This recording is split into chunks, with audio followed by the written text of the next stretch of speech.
6 things you must check before buying land. I'm speaking these things from my experience of being in real estate for a long time and having observed the different cases and conflicts that come up because of not knowing these things.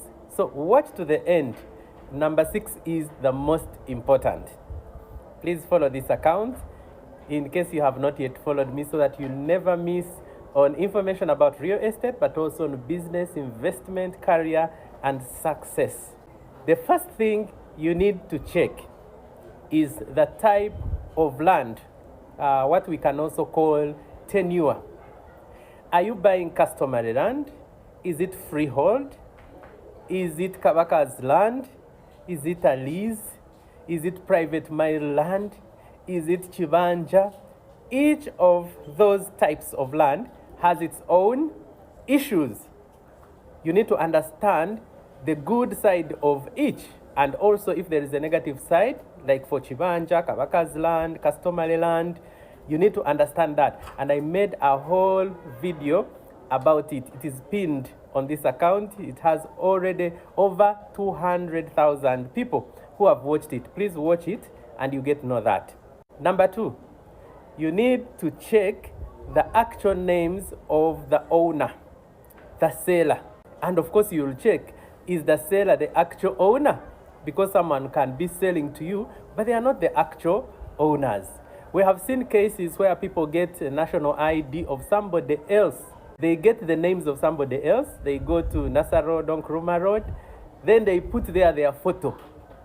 So when you look at the national ID, you see that this is not proper national ID. That's why if it is land for a title, you may also have to do more due diligence in the Ministry of Lands so that you can see the national ID of the person who is the registered proprietor, the owner of that land.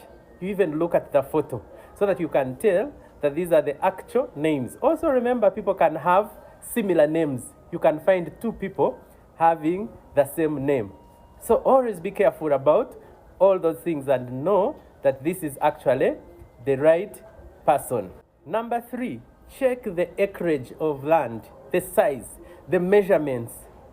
You know, someone can tell you, I'm selling to you an acre, but when in actual sense, it is half an acre. Some people don't understand land sizes. If somebody tells you this is a hectare, don't just go by their words. Check. How do you check? Check on the ground and also check on the title if it has a title. For example, the second page of a land title always has acreage. Many times it is written in hectares. You'll find, for example, 0.047 HA. That is for a 50 by 100 plot. Land can also be understood in decimals. It can be understood in feet. It can be understood in meters. As long as you have checked the size and you know that exactly the size you are paying for is the size you wanted. For land with a title, please always check on the original land title. Because somebody can show you a photocopy, but after making the photocopy, maybe they subdivided. In other words, they cut off a piece. So the photocopy could be of 10 acres, but maybe what is remaining now is an acre. So do not pay for 10 acres when what is remaining on the title is 1 acre. In case you don't know how to interpret the title, how to read it, you can always look for somebody that has that experience to guide you. The 4th thing you need to check is what we call area verification. To know, is this the actual area that I am paying for? You know, somebody can show you a plot of a neighbor. They give you a land title, but the plot they showed you on the ground is not the actual one, because the actual one is in a swamp. The actual one doesn't have a road. There are places where we find where the road is on the title, there is actually omwala, there is a trench. You have to build a bridge that will take millions to reach your land. So you need to be sure that the land you have been shown is the actual land you're paying for. I have seen cases where people are shown land which is even in other villages, far from where the actual land they've bought is. And when you eventually go to use it, that is when you find out that actually the land you bought is not what you were shown. How do you verify the area? If it is land with a title, use a surveyor. A surveyor is able to use the coordinates on the title and trace the exact location of land. You can even forget where your land is, and a surveyor will help you locate it. That is area verification. That's why even a bank cannot give you money without doing actual area verification. Before you pay for land, check whether there are encumbrances. Encumbrances are obstacles. They are legal reasons why the current owner should not transact. That could be caveats. A caveat is a complaint that has been registered with the Ministry of Lands about a certain property. It could be mortgages. A mortgage is an instrument that a bank or a microfinance institution or a SACCO uses to show that a particular piece of land has been used as collateral security in obtaining a loan. So before you buy, you need to know, are there such encumbrances? There could be a court order. Maybe a wife to a man went to court and said, my husband wants to sell our land, but I am not allowing him to sell the land until we have agreed. So court can put a court order. So how do you get to know these encumbrances?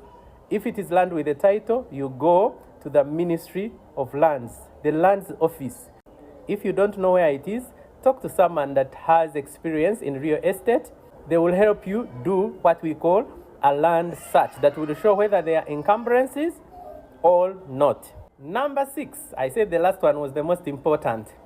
Check if there are conflicts on the ground.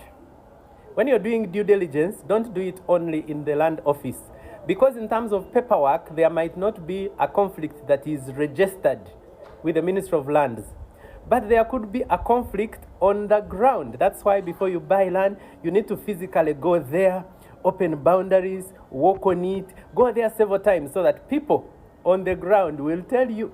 That is why we went to Magere to check on a plot of land. Someone said, I need quick money, I am bad off, I'm selling my land very cheaply. When we went there, people came with pangas and said, please don't step on this land again, we will kill you. That showed us that there are conflicts on the ground. You can know whether there are conflicts on the ground when you go on the ground. Talk to the neighbors. Talk to the drunkards and the idle people you find in the trading center. Talk to the LCs. And don't talk to the chairman only. Talk to the representative of women, the one for youth. Sometimes those people will give you the right information. I am Robert Baquet from Win-Win Properties. I deal in buying and selling of land and houses. I also come from World of Inspiration Publishers for publishing great inspirational books that I always talk about. And of course, I come from Obunuzi Restaurant in Wandegea. That's where I sit. Please come and support me. Don't forget to follow.